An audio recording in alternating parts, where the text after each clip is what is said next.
इस वीडियो में मैंने आपको वांडा विजन का एपिसोड 8 हिंदी में एक्सप्लेन किया है, लेकिन अगर आप चाहें तो इस पूरे शो को आप डिज्नी प्लस हॉटस्टार के प्रीमियम सब्सक्रिप्शन से इंग्लिश में डिस्क्रिप्शन में दिए हुए लिंक से जाकर देख सकते हैं। अब तक हमने वांडा विजन में देखा कि डार्सी विजन को उसकी सच्चाई बताती है और ये भी बताती है कि विजन और थैनोस ने 2 बार उसे मारा था, और हमें ये भी पता चलता है कि इस सब के पीछे एग्नेस का हाथ है, जिसका असली नाम है अगाथा हार्कनेस। अब आगे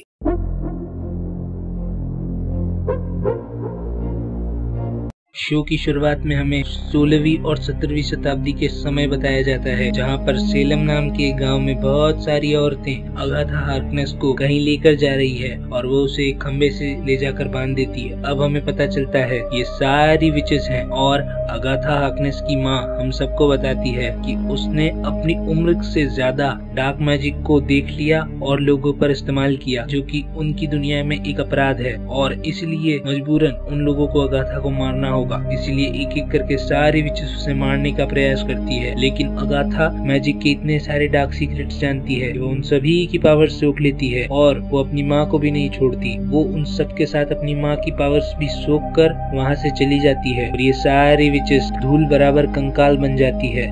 अब कहानी प्रेजेंट में आ चुकी है, जहां अगाथा हार्कनेस ने वांडा को कैद कर लिया है और वांडा का कोई भी मैजिक काम नहीं कर रहा, क्योंकि अगाथा जिस खंडहर में वांडा को लेकर आई थी उसके चारों ओर अगाथा ने जादुई मंत्रों का जाप किया होता है, और जादू के नियमों के मुताबिक कोई भी विच अगर ऐसा घेरा बना देती है तो इस घेरे में सिर्फ उसी का मैजिक काम करेगा जिसने इस घेरे को बनाया है। और एग्नेस उसे टॉर्चर करती है, उससे पूछती है आखिर तुम कौन हो, लेकिन वांडा को खुद को अपने अस्तित्व का कोई अंदाजा नहीं है, इसलिए अगाथा उसके सर का एक बाल तोड़कर उसे उसकी पुरानी यादों में ले जाती है और वो कामयाब भी होती है। अब उसकी बचपन की याद में आती है। अब हमें वांडा का बचपन देखने को मिलता है। वांडा बचपन में अपने डैड, मॉम और अपने भाई पिएत्रो के साथ रहती थी। उसके फादर सिटकॉम्स की वीसीआर बेचते थे और घर पर रहकर वो और उसका भाई पिएत्रो इन्हीं सिटकॉम्स को देखते थे। और यहाँ पर ये सभी वही सिटकॉम्स हैं जिन्हें हमने शुरुआत के एपिसोड्स में देखा, जिनसे इंस्पायर होकर वांडा ने ये माया जाल बनाया। अब अचानक एक दिन उनके घर पर स्टार्क इंडस्ट्रीज के मिसाइल गिरने से वांडा और पिएत्रो के माता पिता की मृत्यु हो जाती है, लेकिन वो दोनों किसी तरह बच जाते हैं।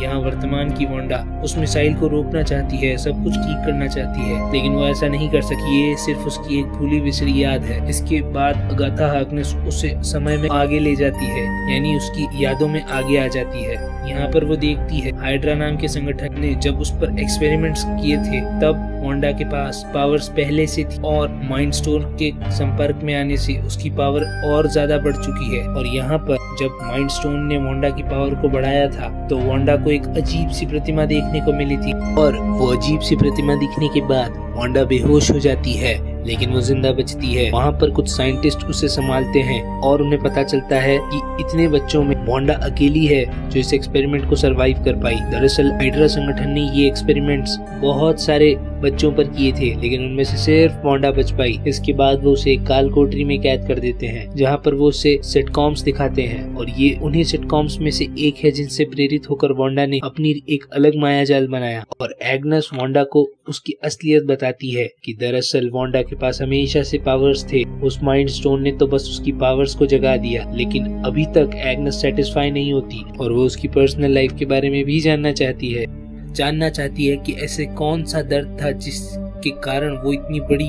हकीकत बनाने में कामयाब हो पाई। और वो सिविल वॉर की याद में वांडा को लेकर आ जाती है, जहाँ पर वांडा और विजन अपनी जिंदगी में पहली बार मिले थे। और यहाँ पर वांडा सिविल वॉर की याद में एक सिटकॉम देख रही है, जहाँ उससे मिलने विजन आया होता है, और यहीं से इन दोनों की पहली बार मुलाकात हुई थी और यहीं से इन दोनों के बीच में प्यार पनपा। और एग्नेस अब सब समझ चुकी है।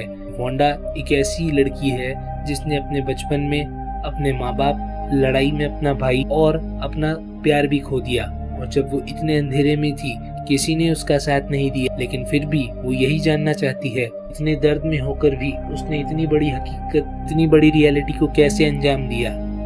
वांडा अकेली थी और उसने हाल ही में अपना प्यार खोया था, इसीलिए वो स्वॉर्ड के हेडक्वार्टर्स जाती है, जहाँ पर विजन की डेड बॉडी रखी है। वहाँ पर वो टाइलर से मिलती है।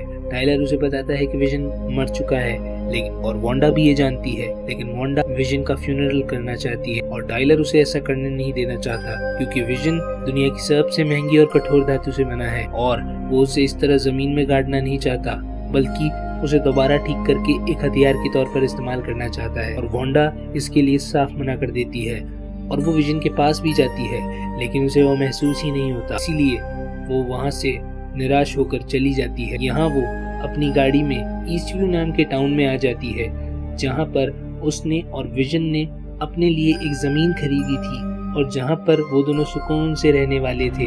लेकिन उसके सारे सपनों पर अब काले बादल छा चुके थे।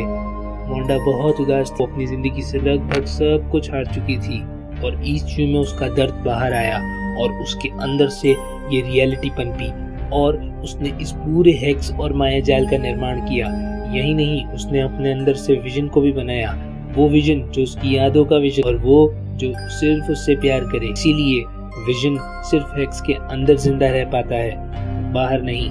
और यहीं से उसने वांडा विजन का सिटकॉम बनाया। अब कहानी वर्तमान में आ चुकी है, जहाँ पर एक स्टेज पर वांडा है और एग्नेस तालियां बजा रही है और एग्नेस उसकी पूरी कहानी वांडा को दोबारा सुना देती है कि वो एक अनाथ बच्ची थी जिसने अपने दर्द को कम करने के लिए दूसरों का दर्द बढ़ा दिया और अचानक वांडा को अपने बेटे बिली और टॉमी की सुनाई देती है।